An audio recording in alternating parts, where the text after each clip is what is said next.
السلام علیکم. Matrix conversations میں آج ہم آپ کی ملاقات کرائیں گے سید امان اللہ حسینی صاحب سے, who is an agricultural development economist, اور آج ہم ان سے پوچھیں گے کہ پاکستان میں جو ویٹ اور فلاور کی پرائس ہائیک ہے, اور ہم دیکھ رہے ہیں نیوز میں کہ یہ اسٹیمپیڈز ہو رہی ہیں, لوگوں کو آٹا نہیں مل رہا, یہ کرائسس کہاں سے شروع ہوا, اس کے سلوشن کیا ہو سکتا ہے, اور گورنمنٹ کی اس کے متعلق پالیسیز جو ہیں ان پہ ایک ڈسکشن کریں گے.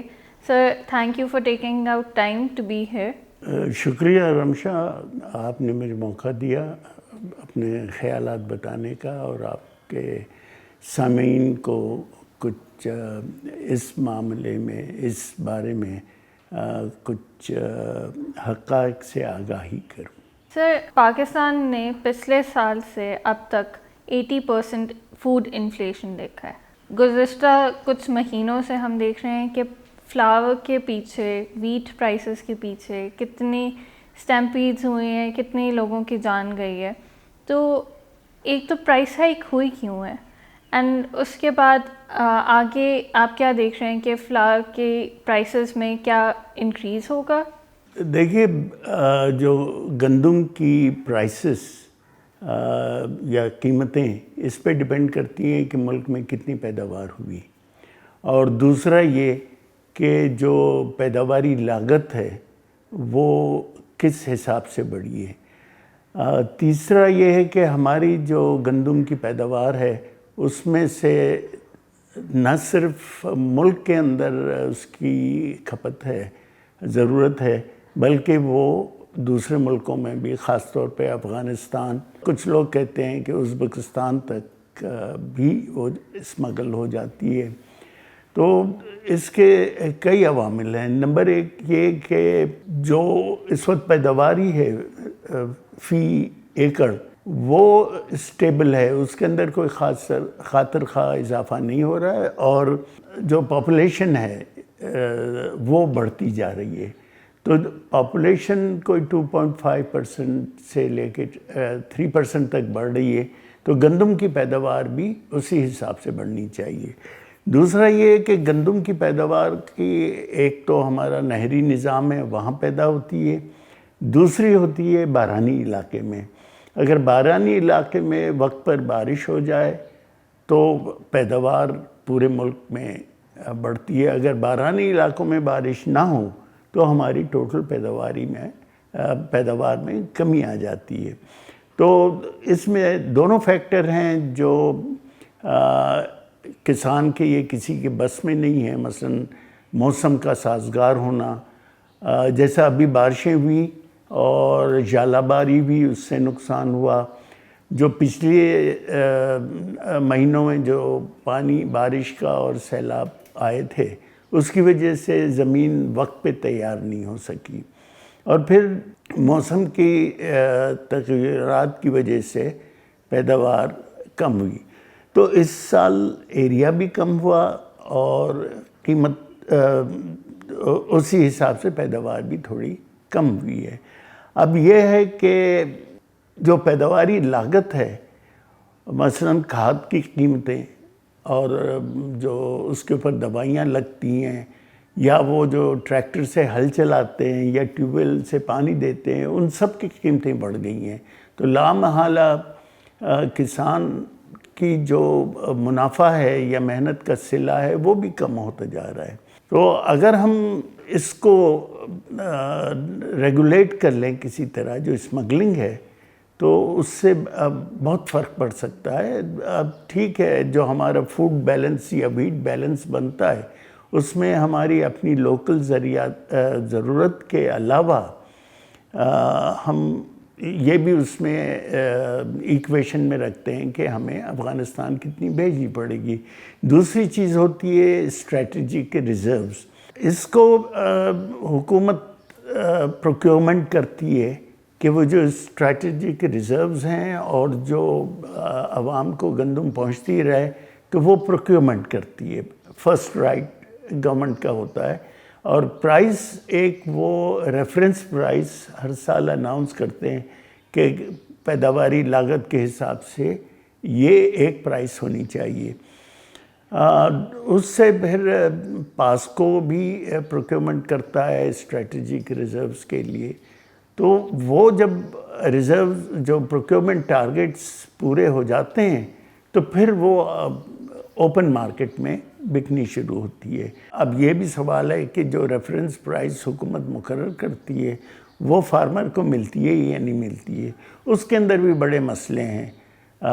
جو بیچ میں ٹریڈرز یا ویلیج ٹریڈرز یا آڑتی ہوتے ہیں وہ فارمر سے کم قیمت پہ لے کے جو سپورٹ پرائس ہے یا اس کے اوپر گورنمنٹ کو دیتے ہیں. پھر گورنمنٹ کی طرف سے جو پیکنگ مٹیریل باردانہ جسے کہتے ہیں یا بوریاں کہتے ہیں وہ وقت پہ نہیں ملتی. تو اس کی وجہ سے اور ڈیلیڈ پیمنٹ ہے اور 80% وہ پے کرتے ہیں باقی بعد میں کرتے ہیں. تو یہ جو پروکیورمنٹ کا نظام ہے اس کے اندر بھی کافی مشکلات ہیں. یہ تو ہو گئے ہمارا سپلائی سائڈ پہ بات. دوسرا ایک بات میں اور کہوں گا کہ جو گندم پیدا کرتے ہیں وہ ساری کی ساری نہیں بیچتے ہیں.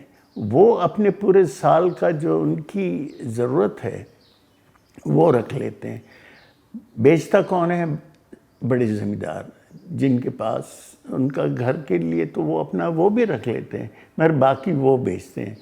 تو جو اس وقت مین سپلائر ہیں وہ چھوٹے فارمر نہیں ہیں بلکہ درمیانے اور بڑے فارمر ہیں. اور وہ ان میں سے پھر جو بہت بڑے فارمر ہیں وہ اپنے پاس اسٹور بھی کر لیتے ہیں کہ جب قیمت بڑھے گی تو بیچیں گے.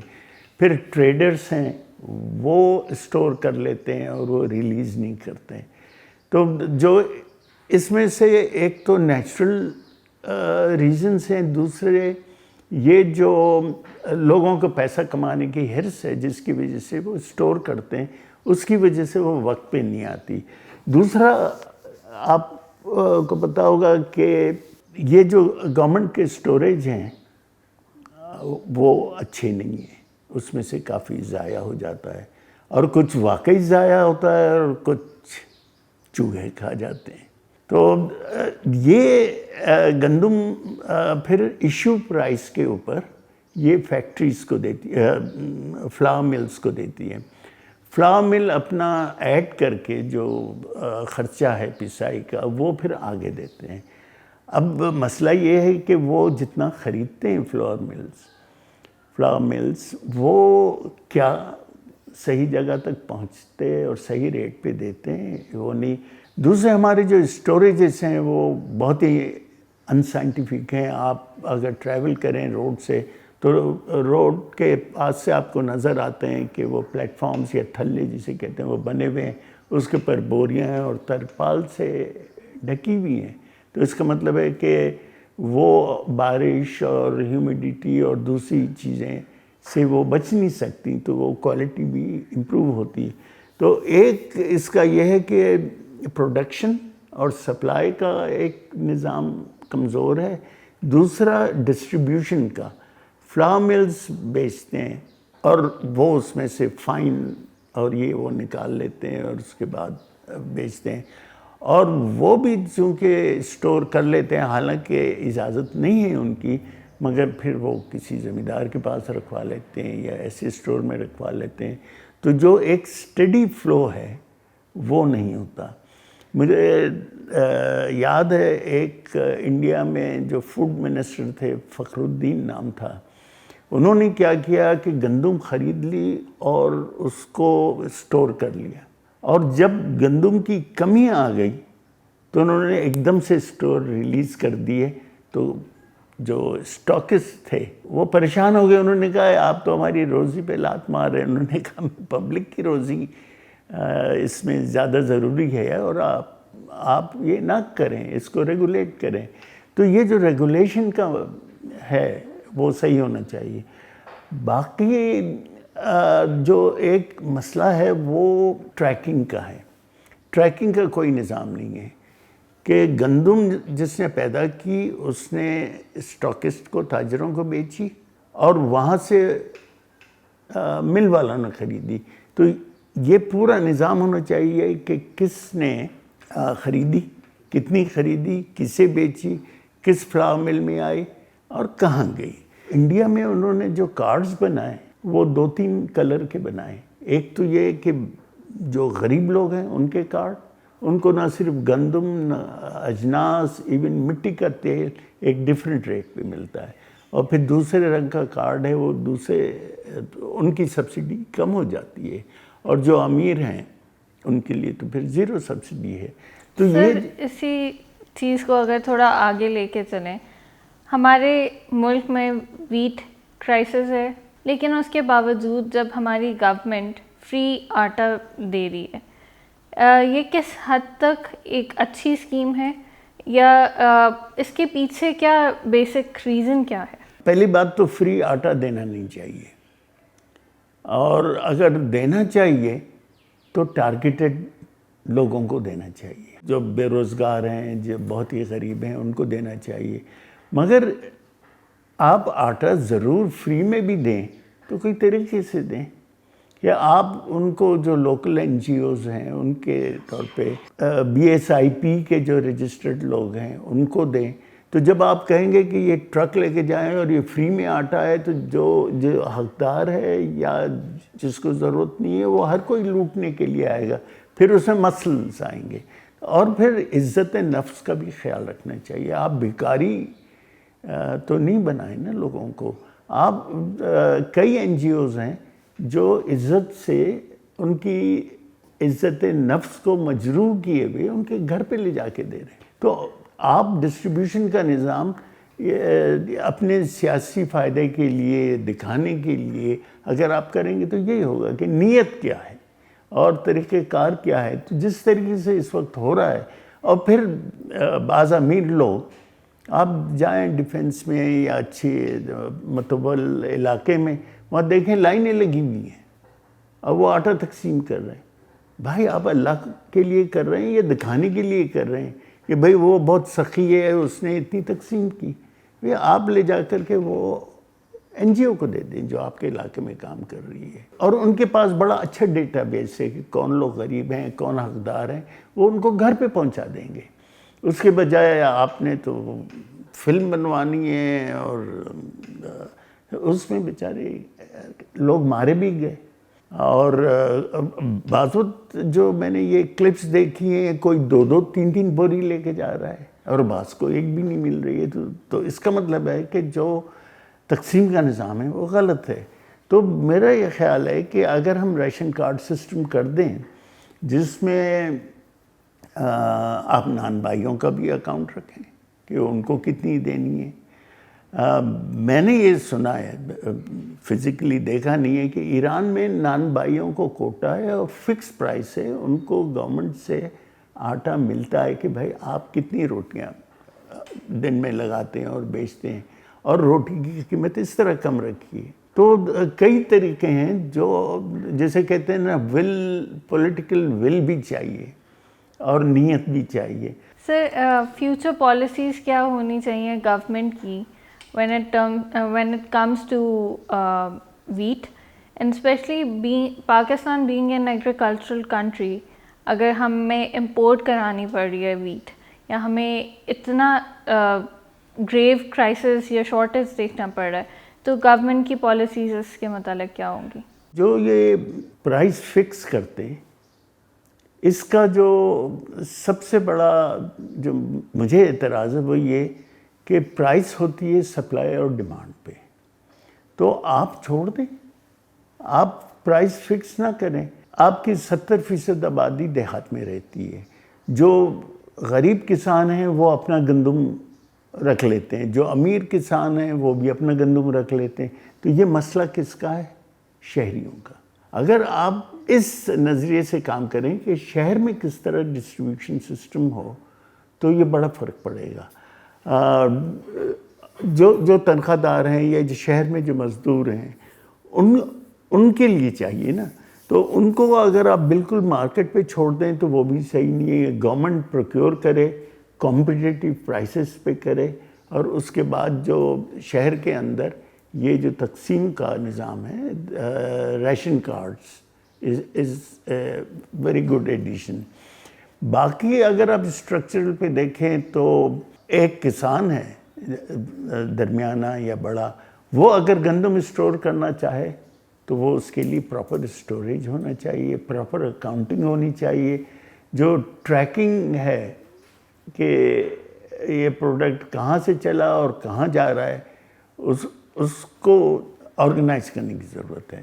آٹے کے علاوہ بھی, ویٹ کے علاوہ دیر آر ملٹیپل گرینس جو آپ لے سکتے ہیں, لیکن پھر بھی وی سی ریلکٹنس ان پیپل کہ وہ گرینز اور آلٹرنیٹ کراپس کی طرف نہیں جا رہے. آپ فارمر کو کہہ رہی ہیں وہ آلٹرنیٹ کراپس کی طرف نہیں جا رہا ہے, تو نہیں, فارمر تو وہی کراپ لگائے گا جس میں اس کو فائدہ ہے. کنزیومر کو چاہیے کہ وہ بھی اپنی ایٹنگ ہیبٹس کو ٹھیک کرے. اس کے پاس کئی ہے نا, مکئی کا کوئی گھر میں کھانا کھاتا ہے وہ جب ساگ بنتا ہے جب کھاتے ہیں, باجرے کا, جوار کی روٹی, یہ تو بھول گئے نا. یہ پہلے پاکستان میں جب گندم کی کمی ہوتی تھی تو لوگ ان گرینز کو کھاتے تھے, اب تو وہ صرف کبوتروں کے لیے چاہیے باجرہ, جوار. یہ جو ہے ایٹنگ ہیبٹس پہ بھی ہے. اب ہم کو اگر روز پوریاں کھانی ہیں تو پھر قیمت تو بڑھے گی. تو ایٹنگ ہیبٹس بھی ہماری وہ ہو گئی ہیں نا کہ ہم چاول اور آٹے میں کتنا بیلنس کر رہے ہیں, مکئی میں کتنا کر رہے ہیں, ملٹی گرین کا فیشن ہو گیا ہے. تو ہم اپنی ایٹنگ ہیبٹس کو بھی کریں. ہم بوائلڈ ویجیٹیبلس نہیں کھاتے, مثلا آلو کھائیں, بوائلڈ آلو یا بیکڈ آلو یا بیک ٹماٹر, وہ نہیں چاہیے. ہمیں تو سالن چاہیے نا, تو ہمیں پھر تیل بھی زیادہ چاہیے. سب سے بڑا امپورٹ جو ہمارا ہے اس میں سب سے بڑا ہے آپ کا پیٹرول, فیول. نیکسٹ آئٹم ہے آئل. ہم پکوڑے کھائے جا رہے ہیں تل تل کے, تو پھر تیل کی تو کمی ہوگی. جی, ہمارے ساتھ تھے سید امان اللہ حسینی صاحب جو کہ ایک ایگریکلچرل ڈیولپمنٹ اکانومسٹ ہیں.